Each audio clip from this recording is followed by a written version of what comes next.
Goeiemôre julle almal. Vandag is dit Titus hoofstuk 2. Titus moet anders praat as valse leraars. Hulle praat fabels. Hy moet gesonde leer bring, wat oud en jonk, mans en vroue, ja, slawe en baase verander in die daaglikse lewe. Genade leer ons om nee te sê vir goddeloosheid. En vandag lees Mersha vir ons Titus 2 voor. Fokus daarop vers 11 tot 14. Dankie Mersha. Titus 2, gesonde leer, vers 1. Maar jy moet verkondig wat in ooreenstemming is met die gesonde leer. Sê vir die ouer mans, hulle moet nugter wees, eerbaar, verstandig, gesond en vas in geloof, liefde en volharding. Net so moet jy ook vir die ouer vrouens sê, hulle gedrag moet die wees van mense wat 'n heilige lewe lei. Hulle moet nie kwaad praat of aan drank verslaaf wees nie. Hulle moet goeie raad kan gee, sodat hulle die jonger vrouens kan leer om liefdevol teenoor hulle mans en kinders te wees, verstandig en kuis, goeie huisvrouens, onderdanig aan hulle mans. Dan sal die woord van God nie in diskrediet kom nie. Net so moet jy die jonger mans vermaan om hulle verstandig te dra. En alles moet jy self vir hulle 'n voorbeeld stel van goeie werk, suiwerheid in die leer, waardigheid in gedrag, gesonde en onaanvegbare prediking. Dan sal elke teestander in die verleentheid kom dat hy niks slegs van ons sal kan sê nie. Die slawe moet in alles aan hulle eienaars onderdanig wees en hulle tevrede stel. Hulle moet nie teepraat of iets vat nie. Hulle moet bewys dat hulle in alles betroubaar is. So sal hulle in alles wat hulle doen, die aansien van die leer van God, ons Verlosser, verhoog. Die genade van God wat verlossing bring, het immers aan alle mense verskyn. Dit voed ons op om die goddelose leefwyse en wêreldse begeerlikhede te laat vaar en met selfbeheersing, opregtheid en godsvrug in die teenswoordige wêreld te lewe, terwyl ons uitsien na die gelukkige dag wat ons verwag.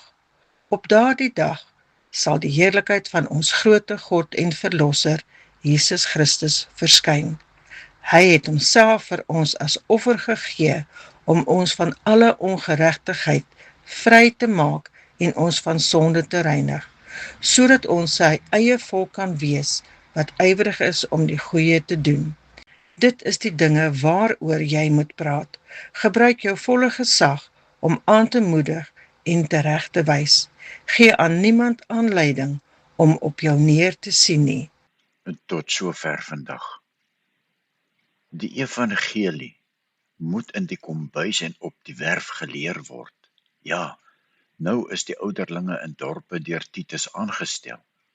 Maar die werk is nie klaar nie. Paulus skryf verder, Titus, praat nou so dat dit by die gesonde leer pas.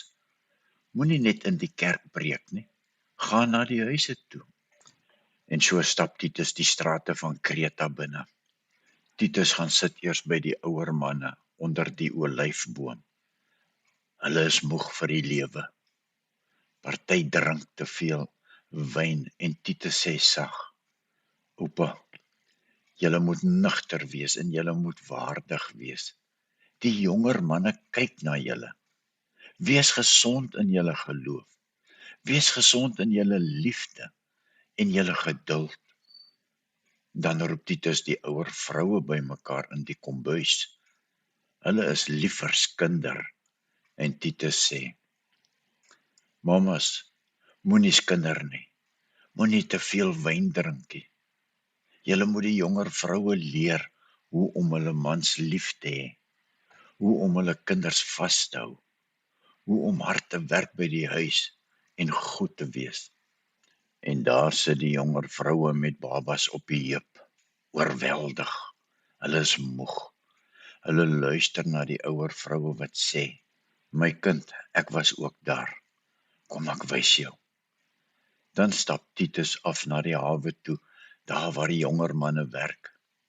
Hulle is sterk en vol energie, maar hulle word gou kwaad en roekeloos, en dan beklei hulle. Titus is self 'n jong man, en hy kyk hulle in die oë en sê, kyk na my lewe, dis hoe julle moet lewe. Hoekom moet ons so leef? En Paulus gee ons die rede, want die genade van God het verskyn. Daardie selfde genade leer jou nou elke dag om nee te sê. Nee te sê vir slegte dinge en ja te sê vir 'n skoon lewe, terwyl ons wag vir Jesus wat weer gaan kom. Dis nie wette nie, Titus. Dis genade wat jou van binne af verander. In die kombuis en onder die boom en by die hawe en by die werk. Ja, en Titus vra jou vandag, wys jou daaglikse lewe dat genade jou leer om nee te sê vir sonde, of gebruik jy genade as 'n verskoning?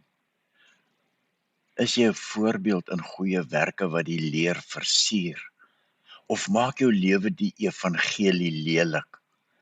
Waar in jou huis moet daardie genade vandag vir jou nee en ja leer? En kom ons sluit af met 'n gebed. En Wessel Leroux gaan vir ons vandag afsluit. Dankie Wessel.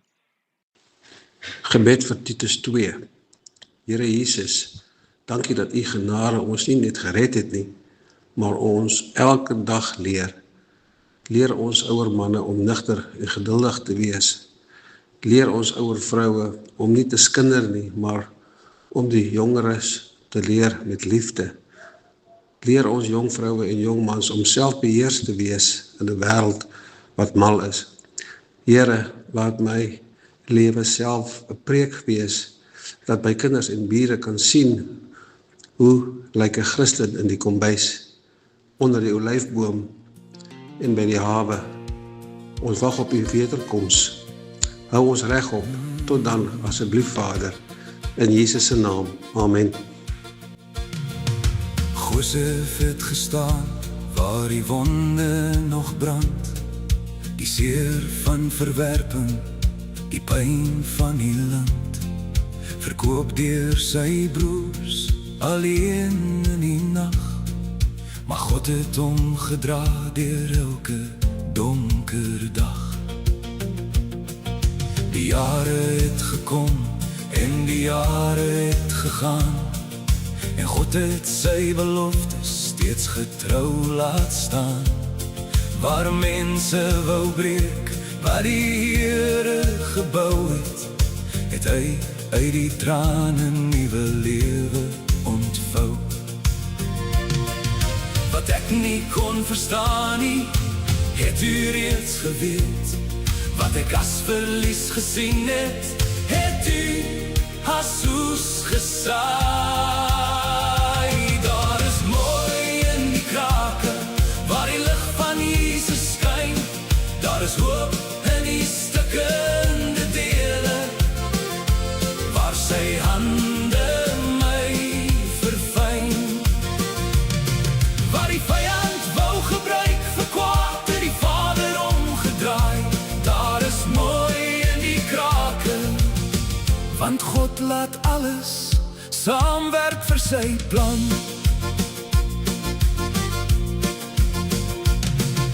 Die broers het gekom met hul skuld en hul vrees, bang vir die oordeel wat dalk nog sou wees. Maar Josef het geantwoord met genade en lig. Moenie bang wees nie, God hou alles in sy sig.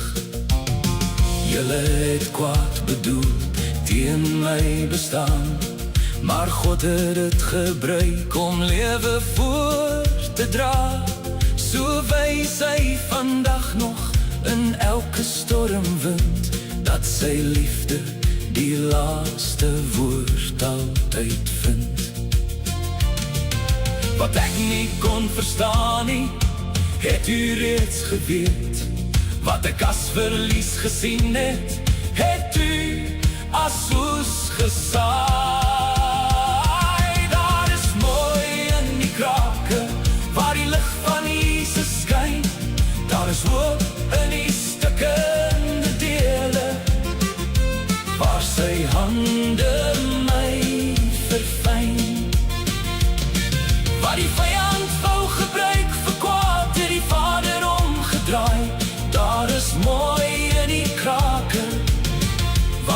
laat alles saamwerk vir sy plan.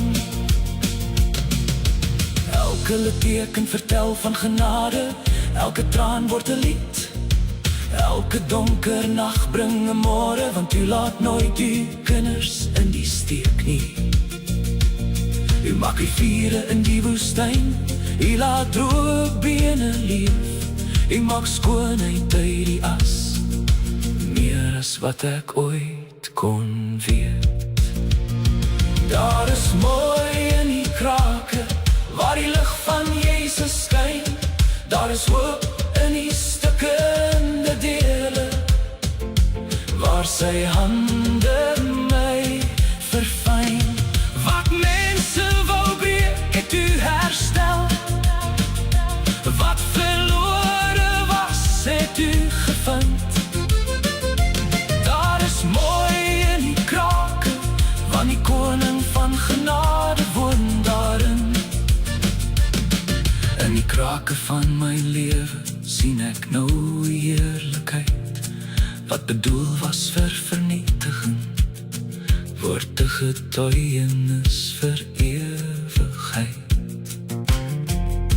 Soli Deo Gloria.